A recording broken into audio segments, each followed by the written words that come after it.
Qhubani Moyo. I'm a former exec commissioner.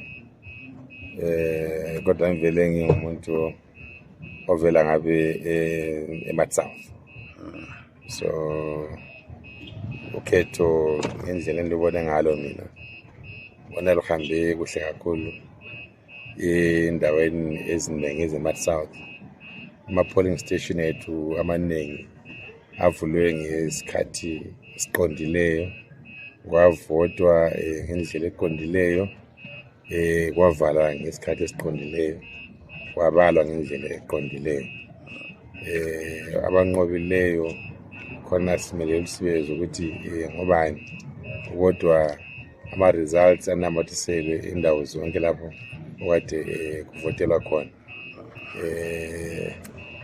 Singakutsho ukuthi abasekeli bamabandla achiyeneyo batshengisele kakhulu singathi ngesilungu i-maturity, ngenxa yokuthi bazibambe kahle, bakhetha ngendlela yokuthi babekwazi ukuthi nxa kuthiwa khethani umuntu elimfunayo akuliwa, utsho ukuthi khetha oza kukhokhela, hatshi ukuthi sokuyimpi.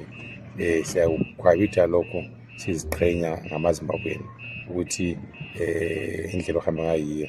Sithemba njalo futhi nxa sokuphuma ama-results angazi aye kuliphi uhlangothi, sithemba abantu bazavuma ukuthi unqobile benelise ukuthi babambane izandla, basebenze bonke ukwenzela ukuthi sidevelophe ilizwe lakithi. Sinanzelele kunjalo kwezinye indawo ukuthi kube labantu kade bebisele emuva bengathola amabizo abo. Kungabe kuphazamise kumbe kutholakele lana ebandleni leyo? Hayi banengi asike sabezwa bekhuluma ukuthi amabizo awakho, kodwa abaningi bakhona futhi bathe sebekhangalisisa bawathola amabizo lawo ukuthi mhlawumbe endaweni eyodwa kuyabe kule polling station ezimbili, polling station A and B phakathi kwe-same school. So abanye abantu bebengananzeleli ukuthi amabizo abo engabe ku-B, bona bahambe baye ku-A. Abaningi bebawadinga bagcine sebewatholile. Kodwa into eqakathekileyo nxa sisiya phambili ukuthi abantu bafuze babekwazi ukuthi nxa kuthiwa kule election hambani lekhangela amabizo enu, bahambe bayekhangela ukwenzela ukuthi balungise, ngoba abanye bagcina bekhala sokumbayembaye, kodwa kuyinto ebengalungiseka nxa babehambe kulesikhathi. Siyasikhangela njalo abamabandla aphikisayo bakhale kakhulu ngabantu bebandla lena ade besithi bebehlezi phansi kwama-polling station.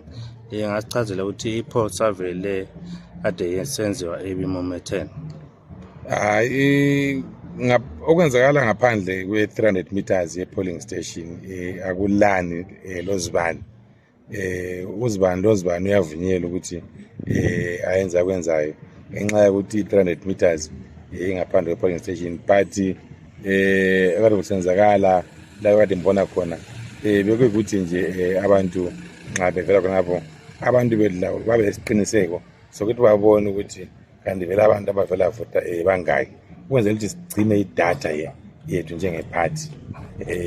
Bekungalani lokuthi umuntu atshele ukuthi avote njani kumbe abuzwe ukuthi uvote njani, kodwa bekuthi sibekwazi siyagcina ama-numbers yabo idatha yethu, ukwenzela ukuthi njengebandla kube lama-numbers esilawo ehlangothini lwethu in terms of abantu abavotileyo.